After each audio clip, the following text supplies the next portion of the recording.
What if everything you've been taught about aging was wrong?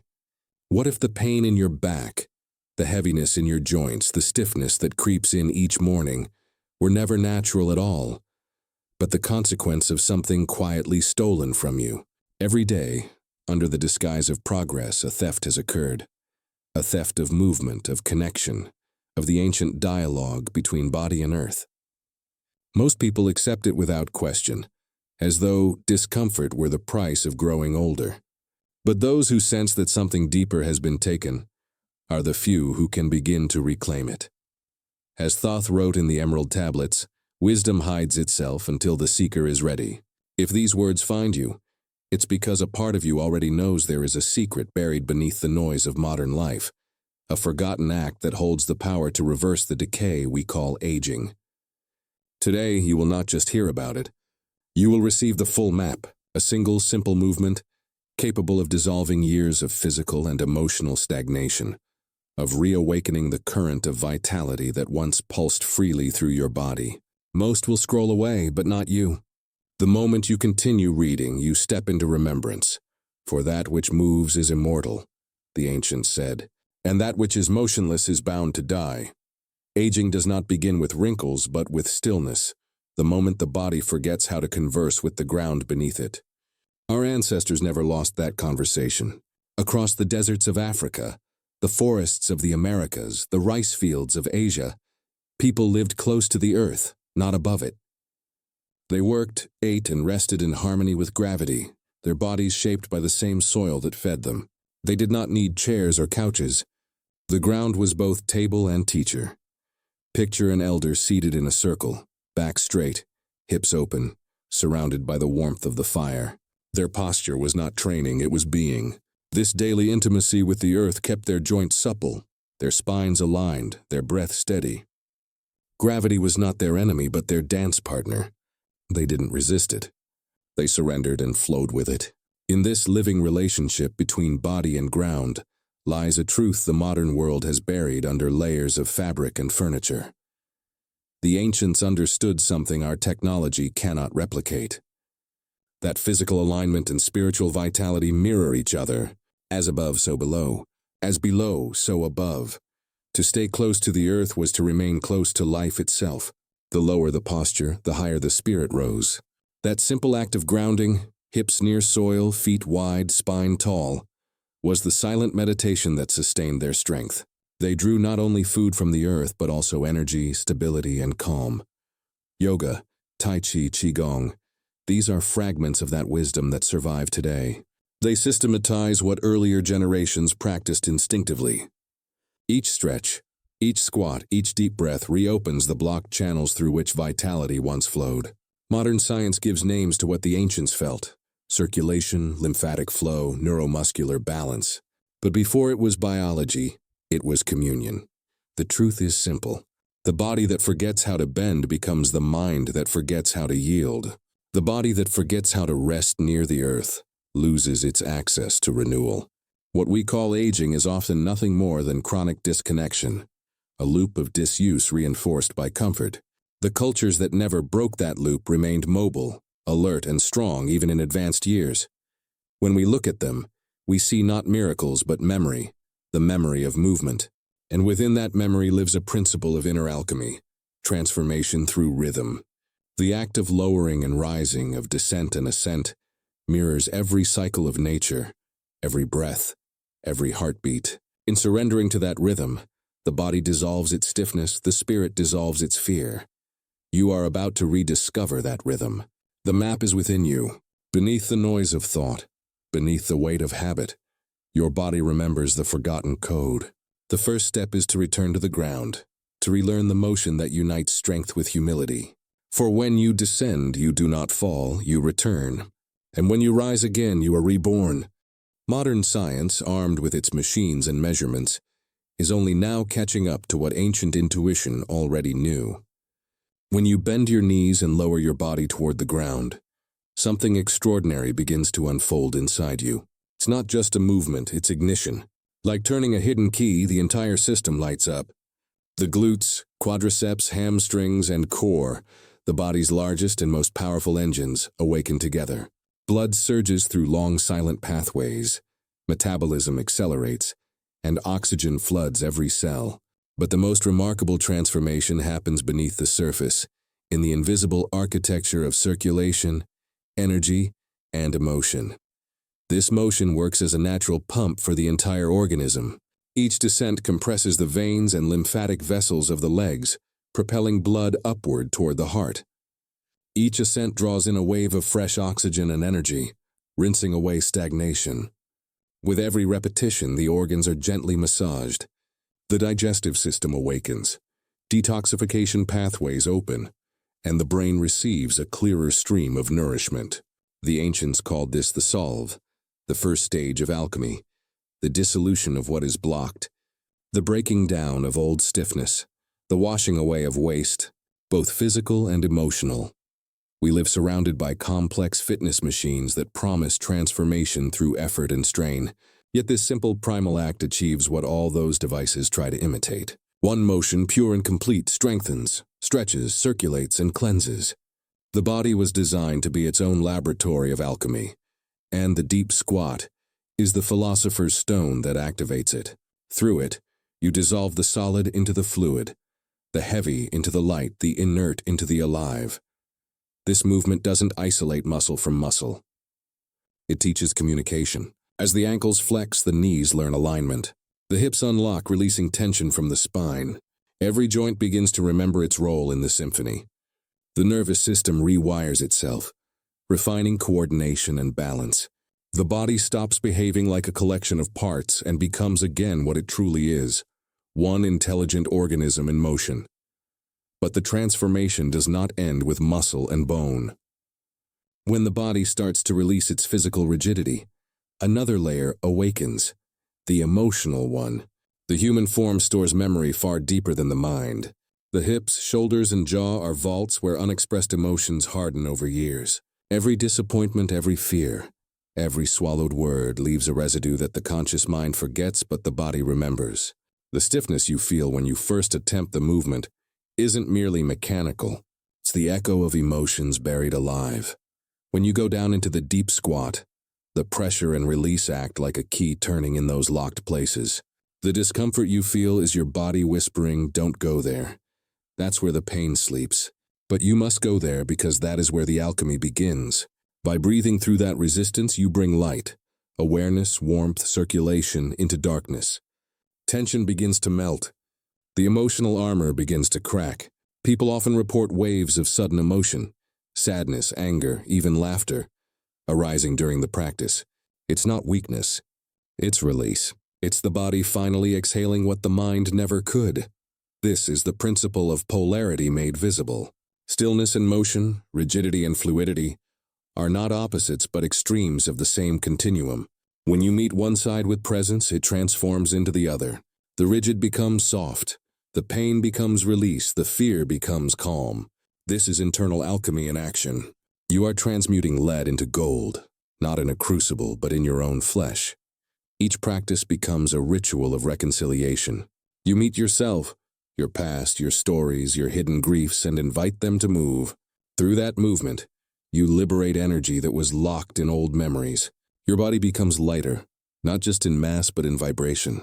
This is why those who commit to this practice report not only strength and flexibility, but a profound sense of peace. You are clearing the basement of your being, creating room for life to flow freely again.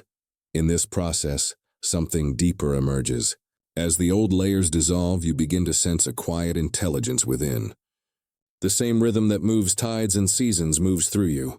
You realize that this movement is not an exercise but a prayer, acted out in muscle and breath. A conversation with the living earth. It is the sacred rhythm of descent and ascent, of surrender and return. And within that rhythm hides the great secret of all transformation. You must go down before you can rise.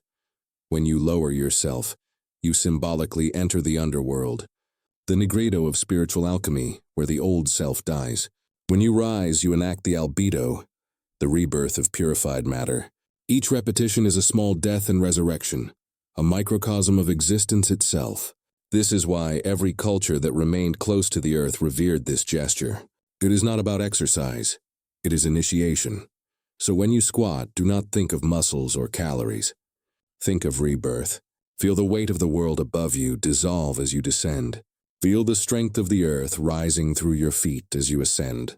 This is the eternal rhythm, down to surrender, up to awaken. Through this motion, you begin to remember who you were before stiffness, before fear, before the cage of comfort closed around you. The secret was never lost, it was simply forgotten. Modern comfort promised liberation, yet it quietly forged a new kind of prison. We were told that convenience would make us free. Chairs that cradle us, shoes that cushion us, devices that lift every burden.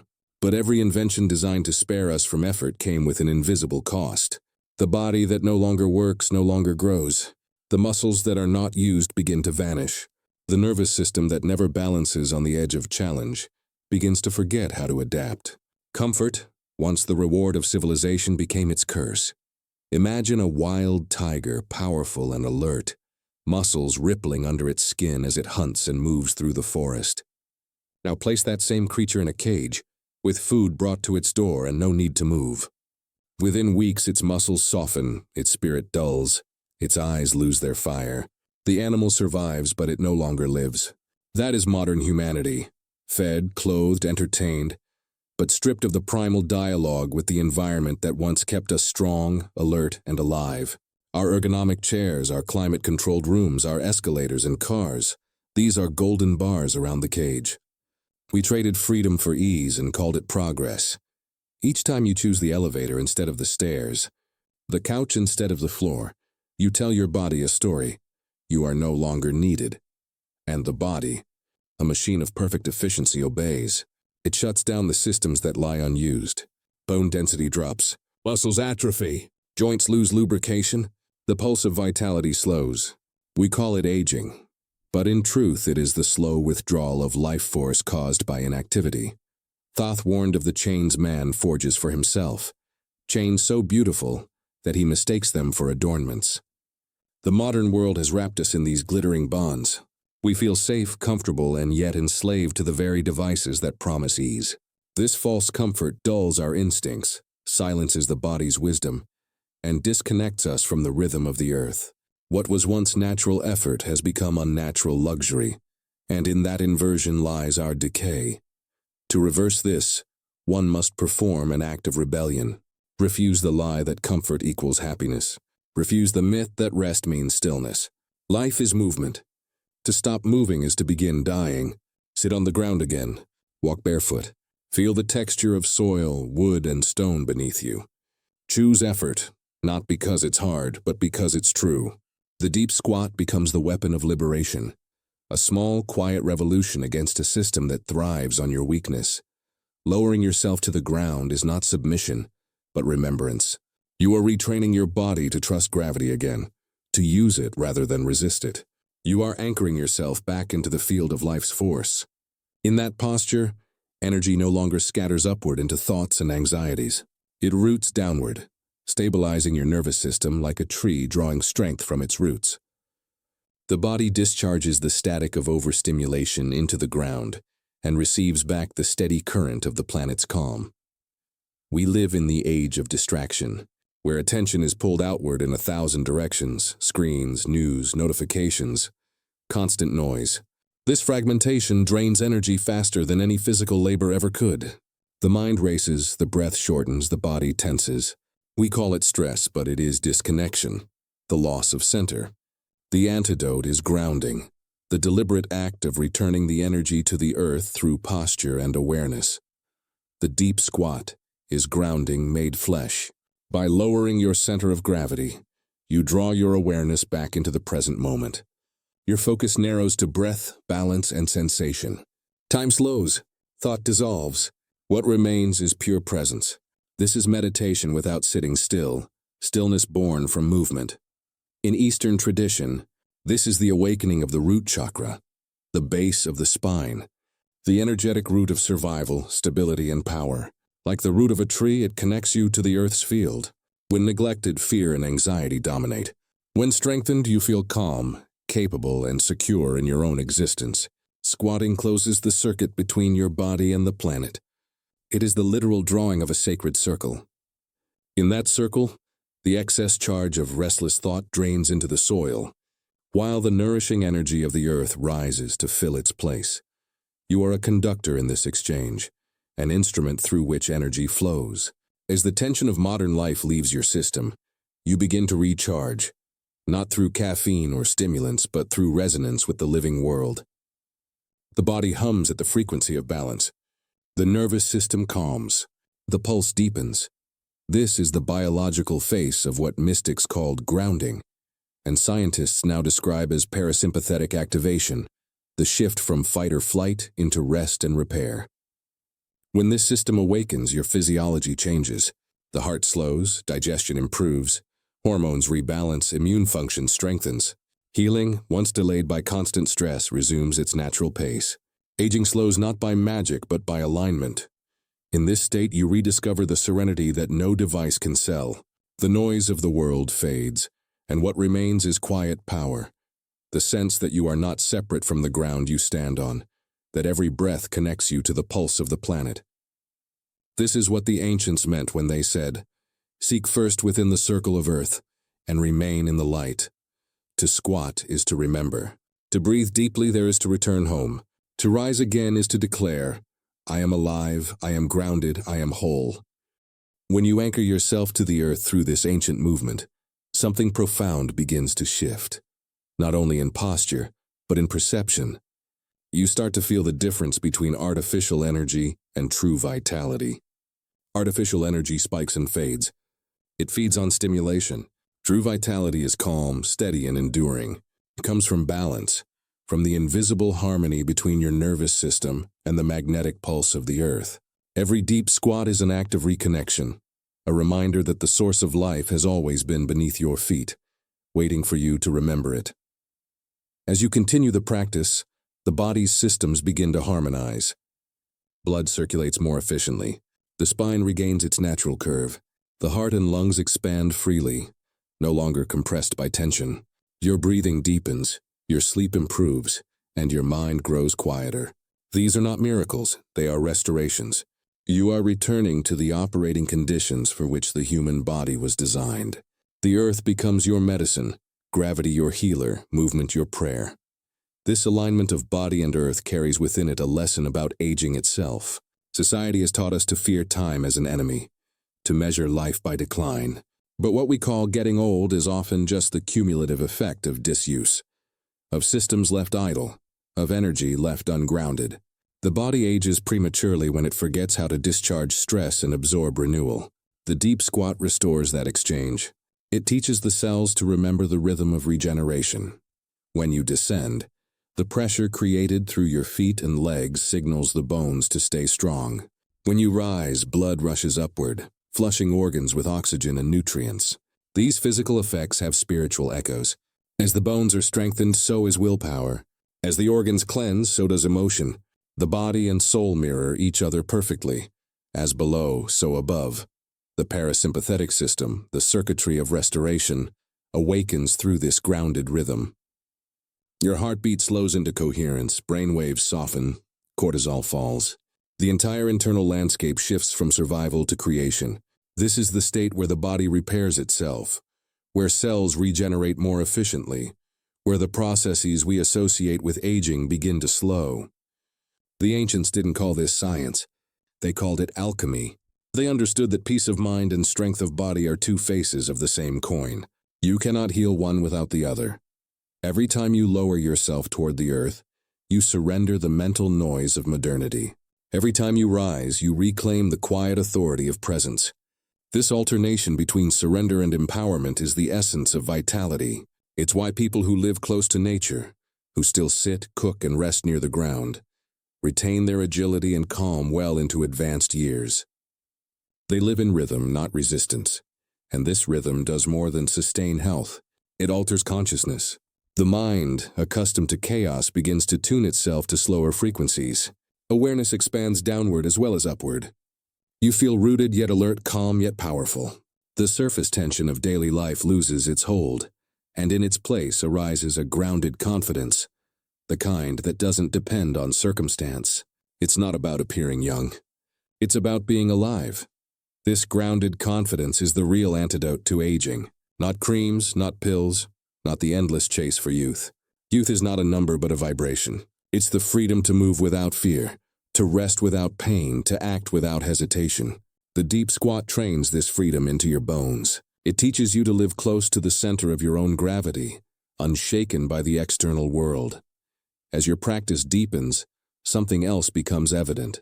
The emotional storms that once ruled you begin to lose force.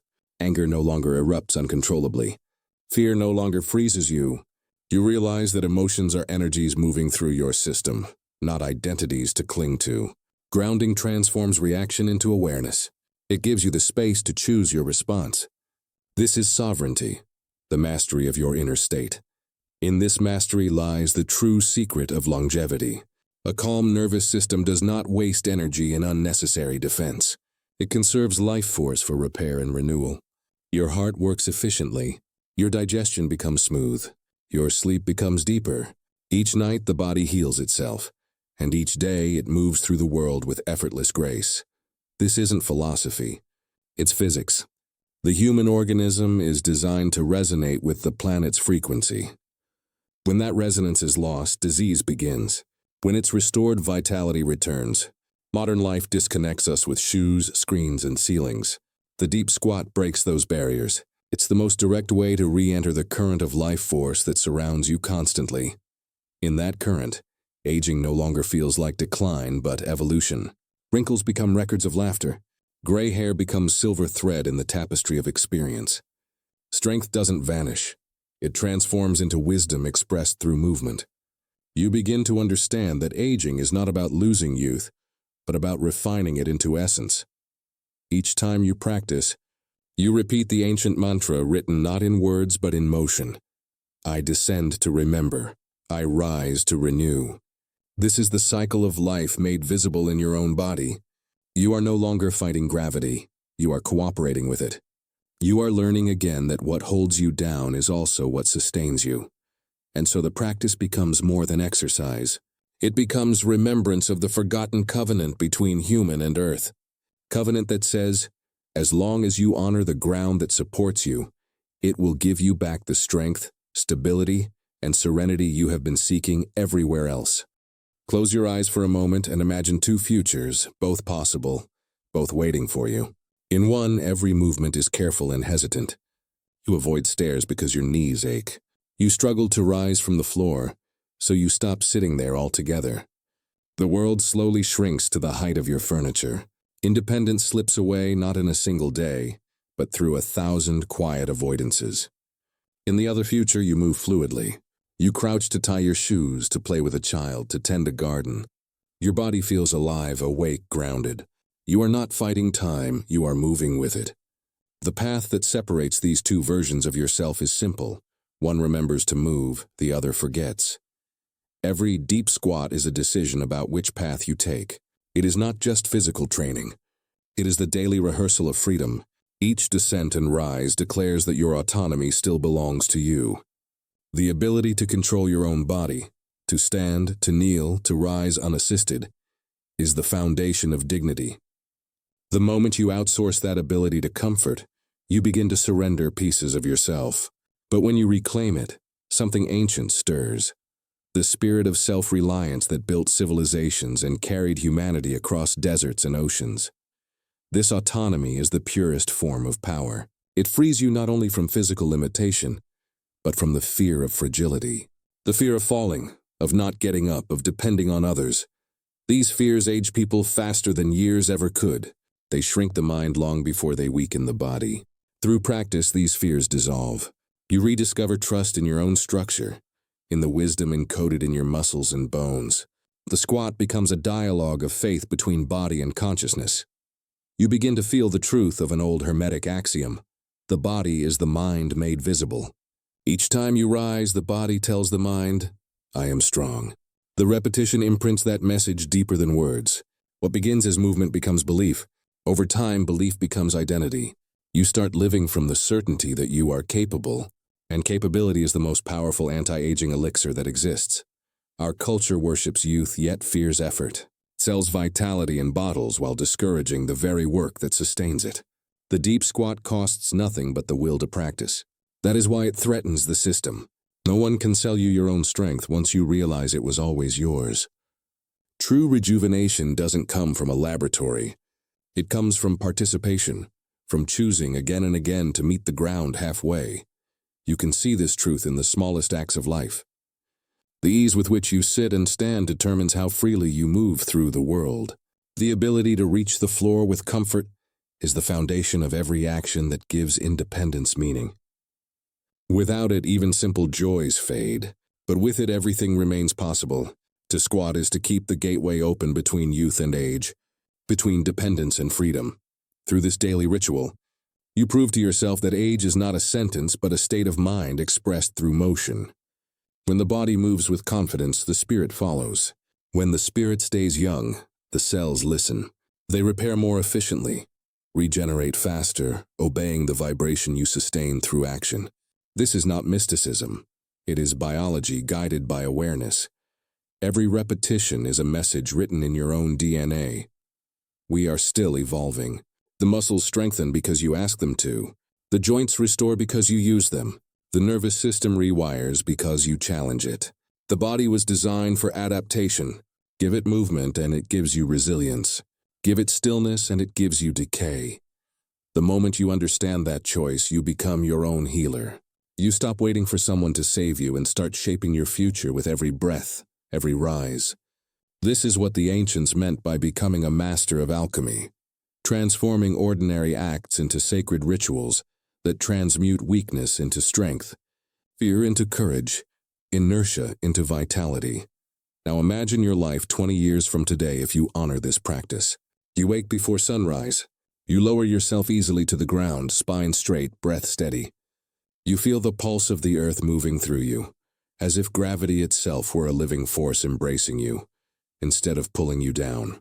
You rise with no struggle, filled with a quiet certainty that time has lost its claim over you. That feeling, that union between body, breath, and ground, is what the modern world forgot to teach. And if you share it, you become a living example that age can be rewritten. The people around you will notice not just how you move, but how you exist. They'll sense the steadiness, the calm, the lightness that no cosmetic can fake. That is the true revolution, not against time, but against forgetfulness. You become the reminder that the secret was never hidden. It was simply neglected, waiting for the courageous few to remember. So when you lower yourself today, do it with reverence. Feel the surrender as a sacred descent into the womb of the earth. When you rise, let it be a resurrection. With every repetition, whisper inwardly, I rise renewed. I rise with vitality. This is not metaphor. It is your declaration, spoken through action to the universe itself. Transformation is never found in grand gestures, but in the discipline of small, sacred repetitions. Knowledge alone cannot change you. The body must participate in truth for wisdom to become real. The deep squat, humble and ancient, is your daily ceremony of renewal. Every time you perform it, you reawaken a forgotten covenant between strength and surrender. You stop aging by accident and begin to live by design. The first step is simplicity. Begin wherever you are, with no pride and no comparison. If you cannot reach the floor, begin with a chair. Sit and rise slowly, using your legs instead of your hands. Feel the muscles awaken from sleep. Let intention matter more than depth. Each repetition tells your body, I remember what you are for. The stiffness you feel is only the echo of years of neglect. Dissolves through patience, not force. Then build consistency. Let the movement seep into your daily rhythm until it is no longer exercise but a way of being. Squat to pick up an object, to tie your shoes, to rest for a moment on the ground. Reclaim the forgotten language of movement. Every time you bend your knees instead of your spine, you rewrite the body's script for longevity. The world becomes your training ground. No gym, no schedule, just awareness. Add breath, the bridge between the visible and the invisible. Breathe deep into the hips, into the places where old tension hides. With each inhale, draw in strength. With each exhale, release the residue of fear. Breath is the true teacher. It transforms mechanical motion into living meditation. The body softens, the mind clears, and what remains is pure presence. Celebrate small victories. Each extra second you hold the position, each inch deeper you move is proof of renewal. Progress may appear slow, but beneath the surface, entire systems are awakening. Bones grow denser. Ligaments strengthen. Circulation improves. The nervous system learns a calmer rhythm. These invisible triumphs are the real milestones, not the superficial goals of performance. Over time, this ritual begins to weave into your identity. You stop seeing yourself as someone who is trying to stay young. You simply are young, because youth is now a verb, not a number. You live it every time you choose presence over distraction, movement over stillness, effort over ease. In that choice lies freedom. The deep squat becomes a daily mirror, reflecting not how you look but how you live. Some days it feels light, others heavy. Each descent teaches humility. Each ascent teaches resilience. You learn to respect the cycles, strength and weakness, ease and struggle, as natural tides of existence. This is the Hermetic principle of rhythm. All things rise and fall, yet nothing is lost. What goes down returns renewed. Modern culture fears the fall. We build entire lives to avoid descent, to stay elevated above difficulty. But the ancients knew descent is necessary for growth. Seeds must go underground before they sprout. The sun must set before it rises.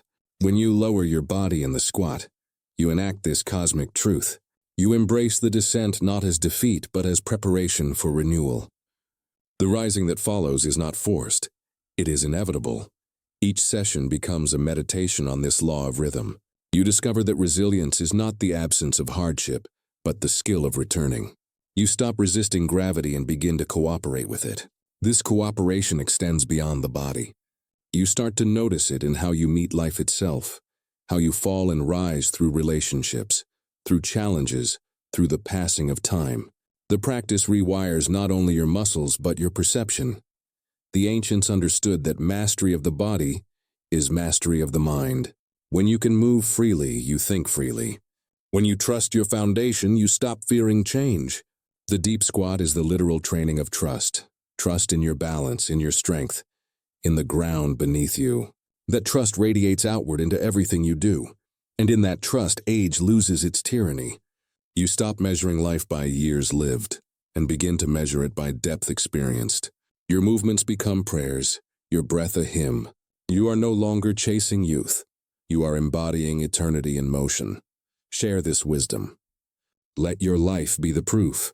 Sit close to the earth again. Walk barefoot when you can. Show others that strength is simplicity remembered. When you teach by example, the collective forgetfulness begins to heal. Every person who reclaims this connection strengthens the entire web of humanity. So when you finish reading, do not wait for motivation. Stand up. Place your feet shoulder-width apart. Let your heels feel the ground. Inhale deeply. And as you exhale, lower yourself toward the earth. Pause there between surrender and control. Feel the stillness in the center of motion. Then rise again, not hurriedly but with quiet certainty. That single act contains the entire philosophy of life. Say to yourself silently or aloud, I rise with vitality. Let it echo through your cells. Let it remind you that strength has nothing to do with age and everything to do with awareness. This is your initiation, the rebirth into a body that serves you, a mind that obeys you, and a spirit that moves in harmony with the world. Remember, immortality was never promised in years, but in movement. That which moves is alive, that which flows endures, and as long as you keep rising, you will never truly grow old.